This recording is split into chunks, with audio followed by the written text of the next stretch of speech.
Hey there, fantasy football fanatics. Welcome back to another fresh episode of Fantasy Focus with the Three Frosted Mugs, a FIAD Entertainment Group production. I'm still Rodney, and here with me is Chad. I'm still Chad, Rodney. Hello, Chad. I'm glad you are. Thank you. We are still down a mug, but we're hoping to get him back soon. Conway, please phone home. Matt is here with us, our producer. How you doing, Matt? Hey, guys. Mouth is full of pizza.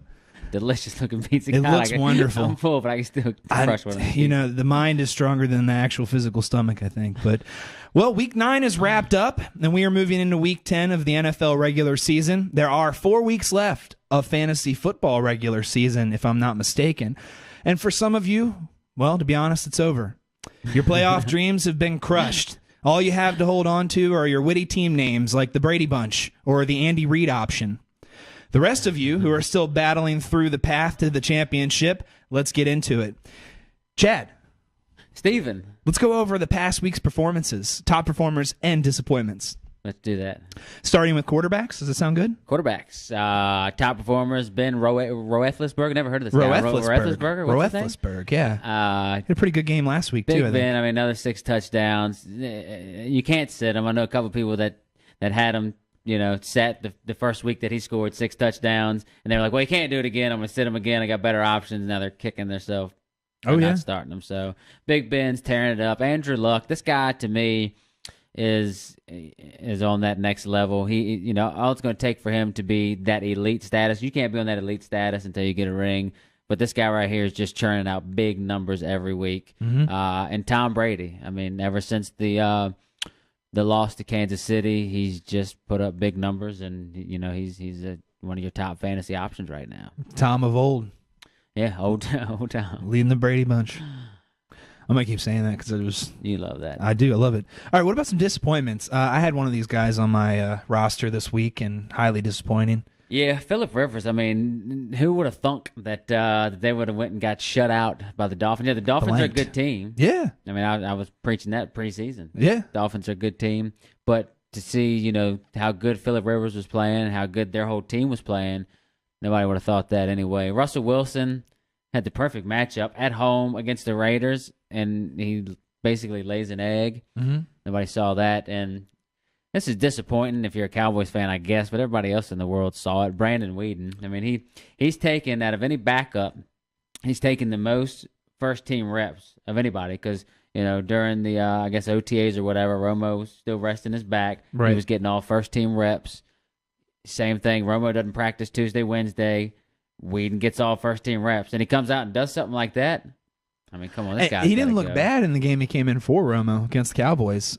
For that hot second he came in, and then they brought Romo back. I'm sorry, against the Redskins. Yeah, no, exactly. But, you know, he's the type of guy where if he had to come in that situation, he didn't have to think about it. He went out and played football. Yeah.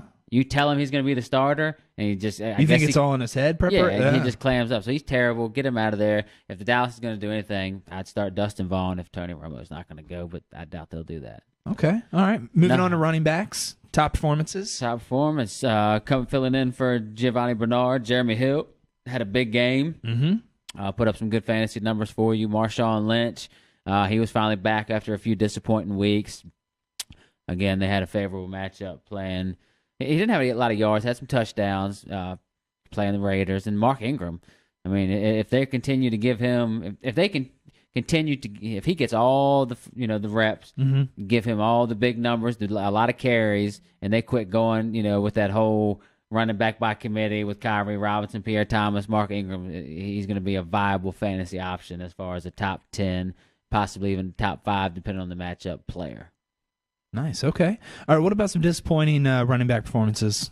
Basically, anybody that played for the San Diego Chargers, yeah. When you get shut out, you're not going to have any good fantasy options. So Brandon Oliver, he was terrible. Frank Gore, I don't know what's going on down there because you know, the core of that offense is running the ball, you know, punching the other team in the face, and they pretty much got punched in the face in a, you know, low-scoring game. Mm-hmm. And Chris Ivory, I mean, I hate to put anybody from the Jets on disappointment because the Jets as a whole are disappointing. Yeah. So, but Chris Ivory, he didn't have a good game, and he had been, out of the running backs they had between him and Chris Johnson, he had been getting the majority of the points. So, okay, disappointing. Wide receivers. This guy's killing it, Jeremy Maclin. It doesn't matter if if you're going to have Nick Foles in there, and then Mark Sanchez comes in and does what he did. But he could be another, could be another situation like Brandon Weed. And of course, don't get me wrong, Mark Sanchez has a better history. At least he's been to two AFC championship games. Right. But he plays terrible. They had great defenses when he did that. So we'll see what Macklin does now that Sanchez comes in and knows he's going to be the starter and comes out there. So I still like him, but we'll see. Antonio Brown, he's on that same tear with Ben Roethlisberger. So, they've got a lot of guys that are getting the benefits of that. He's one of them. Mm-hmm. And a guy like Mike Evans, rookie in Tampa, had a big game, had a lot of yards, 2 touchdowns, real good performance. Disappointments? Kelvin Benjamin, Thursday night game, didn't do anything to speak of. Des Bryant he had like 30 yards and a touchdown, but a lot to do with Whedon. Yeah, a whole lot to do with Whedon. Whedon tried to get him the ball, but Whedon. Now he had Patrick Peterson cover him, who's our top 2 or 3 cornerback in the league. Right. But there were a lot of throws where he wasn't even close. So, Whedon's got to do better. If Whedon keeps starting, Des Bryant, no. Okay. Let's see here. And we talk about Keenan Allen as a disappointment as well? Yeah, well, we'll sum that up with the whole San Diego just the San Diego adventure. Keenan Allen, he's he doesn't have a lot of touchdowns on the season, but still disappointing performance out of him. All right. Now, for our top tight ends, we see a name on here that's making a lot of fantasy owners happy who were a little nervous at the beginning of the season. Yeah, he's back. Is that all you have to say? Yeah, he's back. Rob Gronkowski is back. Yeah, Gronk's back. Did you see that one-handed catch he made? You do stuff like that, that's ridiculous. I mean, that's and across the middle, too. It wasn't like he did it on the sideline where you're not going to, don't have a chance of a guy coming from either side or, behind you. Mm-hmm. Just had across the middle. So, I think he was surrounded by 3 defenders as well when he caught that ball. They're probably scared to hit him because he's such a big freak. Yeah, but for being that, he seems to have a lot of injuries constantly. I get nervous every time he's tackled, to be honest. Yeah, but I don't know why he's not on my team. I could really care less, I guess. But big old freak. Michael Rivera, he had a good game. Not going to spend a lot of time talking about the Oakland Raiders. Your team, you said, was going to go to the AFC Championship. Who hasn't won a game yet? Well, maybe that's what the whole premonition was to not bet on them at all. That probably was. We'll have to see what they are against the spread. But anyway, Jimmy Graham had a fairly good game on Thursday night. Disappointments, Jordan Reed, subpar game for the Redskins. Greg Olsen, again, that Thursday night game, pretty disappointing. And Heath Miller, surprisingly, with everybody that went off, it was mostly wide receivers. Yeah. Heath Miller was one that didn't reap the benefits of Roethlisberger throwing 6 more touchdowns. So, fairly disappointment there, especially, seeing what Roethlisberger was doing. I think it's easy to know who the top defense is going to be based off of who they played. Yeah, Miami, yeah. Shutting out San Diego. Everybody knew that was coming. Top scoring defense. Of course, yeah. Who didn't know that? Disappointments, the Jets. They're just... And only because, the Jets for a long time have been known as a defensive team, right? Yeah. A running defensive team. And we can put that not even on defenses, but just as a whole. Yeah. Disappointments. Doo-doo, as a whole. All right, well, let's move into... Oh, and also pretty much any kicker that played this week scored a point, and they're all pretty disappointing. Oh, wait a minute. What? Not every kicker. What was San Diego Chargers got shut out. Oh, so that's true. So he didn't score any points. That's right. Okay, so he would be the most disappointing kicker. Who is even the kicker for San Diego? I have no idea. We're not going to talk This about is too much time on kickers. All right, let's move into Week 10 outlook. This is a vital week as well. For me, I have Alfred Morris out. I've got Ahmad, who's been doing pretty well for me. I had Ahmad Bradshaw. I mean, he kind of let me down this past week, but nonetheless. Who'd you play? Some jackass in my league. I was Ain't No Punk. Congratulations, Chad. He won the heads up between me and Chad here. And a lunch from Tropical Smoothie. And I had to buy him lunch. Was it good? It was pretty good. As long as you enjoyed it. I didn't want it to turn into one of those Seinfeld episodes where I buy you soup somewhere and it doesn't count. Yeah, soup doesn't count. We should have went and got soup. All right, Week 10. All right, top quarterbacks. All right, here we go. We're going to go with Mr. Joseph Flacco. I look for him to have a good week. I have my schedule up here, but for some reason Well, I like that because he is on my roster. He was the one that was carrying my team this past week because Aaron Rodgers was on bye. And so it's nice to have Aaron Rodgers back also, and Jordy. Yeah, that is true. I caught you on a good week. But yeah, the Ravens are at home against the Titans. Like Joe Flacco, big there. You can't sit Ben Roethlisberger if you haven't. Well, actually, you can sit him this week because they're on a bye. No, actually, no, they're not. They're at the Jets. My computer's being a little messed up for me. So yeah, don't sit him this week. Sit him next week because he actually can't physically play next week. Yeah, he will play this week. I guarantee you. They're going to the Jets. He will be playing. So don't sit him. And of course, I'm putting this guy on here just because they lost. He had great fantasy points for you. I had him. But Peyton Manning. I know we don't like to talk about guys that are must starts, and he's a must start, but they're going to the Raiders. And he's coming off a loss that he really wanted. He might throw 15 touchdowns just out of pure anger. He could go 15 of 20, 15 touchdowns. Yeah, he's 825 yards. He's going to throw a 90-yard touchdown pass. It's going to happen in the air, through the air to the 10-yard line. Yeah, with his old spaghetti noodle arm. All right, what about sleepers? I hate to put this guy on here, man, but Mark Sanchez. I think this is just my personal opinion. I think the butt fumble ruined him ruined his image because yes. He got bad. I remember that he got bad for the Jets, but then the butt fumble just sealed the deal, and now everyone just deems him as this terrible quarterback. But he came in and did a decent job. And he's a West Coast guy. Chip. He's from USC. Chip Kelly's a West Coast. Coach, this might revitalize his career. It might. It's tough. It could revitalize it, or it could put the stake in it. That's true too. It could be either way. So I like him, and I like Alex Smith going to Buffalo. Okay. Let's see. Running backs. This guy's on your top running back list probably every week. I know. I just started leaving him off, but Andre Ellington, he just racks up yards. I think the last 3 or 4 games he's had over 100 yards from the line of scrimmage, and scored a touchdown last week. Andre Ellington, if it's especially a PPR. He catches a lot of balls out of the backfield. So Andre Ellington must play. Eddie Lacy, Sunday night game. Nothing, man. You nothing. Like that? Sunday night game. I like it's Bears at Packers. I like to be I think both these teams coming off a bye week. Mm-hmm. I like for there to be a ton of points scored. So I like pretty much everybody in that game. But I do like Eddie Lacy a lot here. And Marshawn Lynch.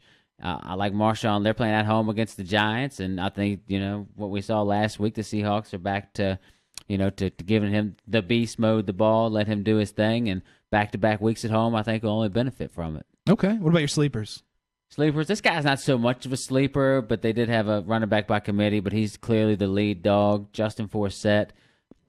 Like him at home against the Titans. I think that's just going to be a track meet for the Ravens. I think they're going to blow them out of the water. I don't know what the number is on that game, but I like the Ravens big, a lot of points. And I also like Chris Ivory. We had him on our disappointments last week. They're playing against the Steelers, who don't have that great of a run defense. And I think Vic's hurt. Is Geno back in? I have to check on that because I think Vic hurt himself in the last game. Yes, either way, I think Chris Ivory, I think they try to, the best way to get your quarterback going is short throws. A lot of times that's to the running back or to run the ball a lot, try to take a little pressure off of him. So, maybe in Geno's case, not throwing the ball at all would work well. Yeah, maybe he should go to the Saskatchewan Roughriders. So anyway, wide receivers, my top wide receivers, I think this guy's back this week. Calvin Johnson, it's looking like he's been back at practice. They're playing at home. Now, this is 2 really good defensive teams. They're playing the Dolphins. But the one thing I see about the Dolphins is they have a lot of cornerbacks that are short. Calvin Johnson's 6'3", 6'4". Mm-hmm. I think they send a lot of jump balls up for him. I like Calvin Johnson to score in his first game back in a while, maybe 3,000 points. But no, I look for him to go off. I like Jeremy Maclin again. With Mark Sanchez being my sleeper, I'm not 100% sold on the Sanchez, but I do like him this week. And his go-to guy is going to be Jeremy Maclin, and I think he knows that, and I think they're going to utilize that. And I also like Doug Baldwin, like everybody right now on the Seahawks team playing the Giants. I think they're going to get a lot of people involved. I think he's going to be one of them guys. Just real quick before you talk about your sleepers, it looks like Vic is going to start. Vic is going to start? Yeah, he went out for a little bit. With a head injury, came back in, finished the game. And if he's healthy and ready to go, they're going to start him. Okay. I still like like Ivory. But yeah, it's Yeah, good, I mean, good to know for everybody out there. I feel more comfortable, to be honest, if I were. Yes, Yeah. very true. My wide receiver sleepers, I like James Jones from Oakland. They're going to be playing from behind. He's a great actor, too. Yeah. Is that? Oh, yeah. He's in The Sandlot. James E. Jones. Yeah, right? The same guy, right? Yeah, absolutely. Yeah, Darth Vader. How can he still run so fast? He's like 80. Good genes and taking care of himself, I guess. In a world. And I like somewhere over Dwayne Bowe. I like Alex Smith, so I like him throwing the ball a lot to Dwayne Bowe at the Bills. I like for that to be a high-scoring game. Okay. I like Dwayne Bowe. Let's move into those tight ends. Tight ends.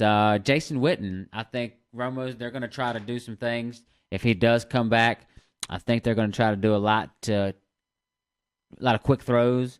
That way, there's a less chance of Romo getting hit. Mm-hmm. And if Brandon Weeden does happen to start, which I certainly hope he doesn't, he finds Jason Witten as a security blanket. So I think Jason Witten this week is a win-win. Okay. Delaney Walker, I think the Ravens are going to jump on the Titans pretty good, so the Titans are going to be forced to pass. I like Delaney Walker. And Martellus Bennett, again, I like there's going to be a lot of points. I think you can't go wrong with just about any of the top guys from either team. In the Bears-Packers game. Are you all right? I think so. Okay. Part of that free tropical smoothie I had earlier. But yeah, so Martellus Bennett, I like him a lot in that game. My sleepers for the tight end position. Yeah. Jared Cook. I like Jared Cook for the Rams playing at the Cardinals. The Cardinals have some strong cornerbacks. So I think it's going to be a situation where Austin Davis has to check down a lot, or I think they're going to try to get the ball out of his hands fairly quick to a tight end. And I also like Charles Clay. The Lions are just tough all around, and basically it's that same situation. I look for him to try to utilize the tight end position in that game. Let me ask you a fantasy question. That's what we're here for. Would you play Charles Clay or Dwayne Allen? Oh man, well Dwayne Allen, they are on a bye, aren't they?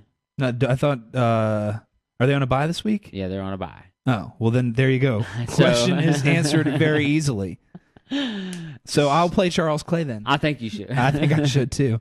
Unless you were playing me, then I would probably told you Dwayne Allen. Okay. All right, let's move into defense. Let's steer away from that question. Let's go into the defenses. All right, Baltimore Ravens. I like the Ravens to beat up on the Titans pretty good, so I think they're just going to steamroll them. And I don't know why I put them as a sleeper, but I always give just two top defenses. We'll keep doing the top and the sleeper, but I like Seattle. Seattle's playing at home. Eli's had some fairly good games. They haven't had he hasn't thrown a lot of picks here recently, but he's going into Seattle. He's due for a doo-doo game. I think this is it. I mean, what better place to have a doo-doo game than at Seattle? Yeah, true. Yeah. You just want him to fail. Yes. I mean, I look like a dummy if he succeeds. That's sorry, true, Eli, and Peyton, because he's your brother. Yeah. But not sorry. Not really. Not really sorry. Well, that's it then. That's all I got. All right. Well, that's it for us for Week 10 Fantasy Focus. But we've discussed here today in good use and etch your name into fantasy football history. Etch it.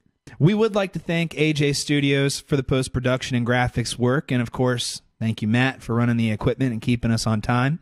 And after this show, check out the Three Frosted Mugs Sports Talk for discussions on current sports news and game recaps. And again, we will have a new program called Beat the Bookie coming your way soon. Yep. In the near future, where we will go over featured pro and college games. I think we're gonna. I think we should stick to probably just pro. Just pro? You don't want to go college? No, I think we're gonna. I think we'll stick just pro. College. I mean, that opens up a lot. Now, if there's a game that sticks out, possibly. But there's a couple out there already that focus strictly on college. Gotcha. So I think maybe we'll just stick to the pro game. Okay, I like this. We're having this production discussion right now. I like it. All right. Well, keep your eye out for that. It's called Beat the Bookie, coming your way soon. Thank you for watching Fantasy Focus with the Three Frosted Mugs, a Fiad Entertainment Group production. Trust your gut and never tinker.